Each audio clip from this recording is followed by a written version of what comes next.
ರಾಷ್ಟ್ರೀಯ ಸ್ವಯಂ ಸೇವಕ ಸಂಘದ ವಿರುದ್ಧ ವಾಗ್ದಾಳಿ ಮುಂದುವರೆಸಿರುವ ಸಚಿವ ಪ್ರಿಯಾಂಕ್ ಖರ್ಗೆ ಸಂಘಕ್ಕೆ ಬರುತ್ತಿರುವ ದೇಣಿಗೆ ಮತ್ತು ನೋಂದಾಯಿಸದ ಸಂಸ್ಥೆಯಾಗಿಯೇ ಉಳಿದಿರುವುದರ ಬಗ್ಗೆ ಮತ್ತೊಮ್ಮೆ ಪ್ರಶ್ನಿಸಿದ್ದಾರೆ. ದೆಹಲಿಯಲ್ಲಿರುವ ಆರ್ಎಸ್ಎಸ್ನ ನೂತನ ಪ್ರಧಾನ ಕಚೇರಿ ಕೇಶವ್ ಕುಂಜ್ ಬಹುಮಹಡಿ ಕಟ್ಟಡ ಸಂಕೀರ್ಣದ ಚಿತ್ರವನ್ನು ಸಾಮಾಜಿಕ ಮಾಧ್ಯಮ ಎಕ್ಸ್ನಲ್ಲಿ ಪೋಸ್ಟ್ ಮಾಡಿರುವ ಅವರು, ಇದು ಐಷಾರಾಮಿ ಹೋಟೆಲ್ನಂತೆ ಕಾಣುತ್ತಿದೆ ಎಂದಿದ್ದಾರೆ. ಪೊಲೀಸ್ ಇಲಾಖೆಯ ಎಎಸ್ಐ ಮತ್ತು ಸಿಬ್ಬಂದಿಗಳು ಪಿಎಸ್ಐ ವೃಂದದ ಪತ್ರಂಕಿತ ರಜಾ ದಿವಸಗಳಲ್ಲಿ ಕಾರ್ಯನಿರ್ವಹಿಸಿದ್ದಕ್ಕಾಗಿ ಪ್ರಸ್ತುತ ಲಭ್ಯವಿರುವ 15 ದಿವಸಗಳ ವೇತನವನ್ನು 30 ದಿವಸಗಳ ವೇತನಕ್ಕೆ ಪರಿಷ್ಕರಿಸುವ ಪ್ರಸ್ತಾವನೆಯು ಸರ್ಕಾರದ ಹಂತದಲ್ಲಿ ಪರಿಶೀಲನೆಯಲ್ಲಿರುತ್ತದೆ ಎಂದು ಗೃಹ ಸಚಿವರಾದ ಡಾ. ಜಿ. ಪರಮೇಶ್ವರ್ ಅವರು ತಿಳಿಸಿದರು.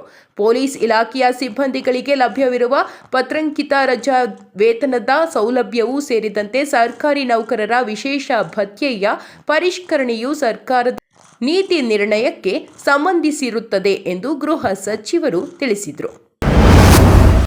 ಉತ್ತರ ಕರ್ನಾಟಕದವರು ಬೆಂಗಳೂರಿಗೆ ಬಂದು ಕೈಮುಗಿದು ಎಲ್ಲರ ಮುಂದೆ ನಿಲ್ಲಬೇಕು. ಭಿಕ್ಷುಕರ ಥರ ಭಿಕ್ಷೆ ಬೇಡಬೇಕು.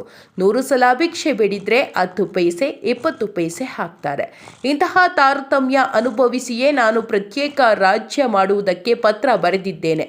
ನಮಗೆ ತಲಾ 10,000 ಕೋಟಿ ರು ಅನುದಾನ ಕೊಡಿ, ಇಲ್ಲವೇ ಪ್ರತ್ಯೇಕ ರಾಜ್ಯ ಮಾಡಿ, ಇಲ್ಲವೆಂದರೆ ಯಾರೂ ಸಾಯ್ಲಿ ಬಿಡ್ಲಿ, ನಾನು ಪ್ರತ್ಯೇಕ ರಾಜ್ಯಕ್ಕೆ ಹೋರಾಟ ಮಾಡೋನೆ ಎಂದು ಶಾಸಕ ರಾಜು ಖಾಗೆ ವಿಧಾನಮಂಡಲ ಅಧಿವೇಶನದಲ್ಲಿ ಆಗ್ರಹಿಸಿದರು. ಡಿಸೆಂಬರ್ ತಿಂಗಳಿನಲ್ಲಿ ಸಂಚಾರ ಸಮಸ್ಯೆ ಅನುಭವಿಸಿ ಏರ್ಪೋರ್ಟ್ನಲ್ಲಿಯೇ ಉಳಿದ ಪ್ರಯಾಣಿಕರಿಗೆ ಪರಿಹಾರವನ್ನು ಇಂಡಿಗೋ ನೀಡುತ್ತಿದೆ. ಇದಕ್ಕಾಗಿ 10,000 ರುಗಳ ಪ್ರಯಾಣ ಕೂಪನ್ ಘೋಷಣೆ ಮಾಡಿದೆ. ಇಂಡಿಗೋ ಪ್ರಯಾಣಿಕರಿಗೆ 10,000 ರು ಪ್ರಯಾಣ ಕೂಪನ್ಗಳನ್ನು ನೀಡುತ್ತದೆ. ಇದು ಡಿಸೆಂಬರ್ ತಿಂಗಳ ಆರಂಭದಲ್ಲಿ ತೊಂದರೆಯಲ್ಲಿ ಸಿಲುಕಿದವರಿಗೆ ನೀಡುವ ಪರಿಹಾರವಾಗಿದೆ.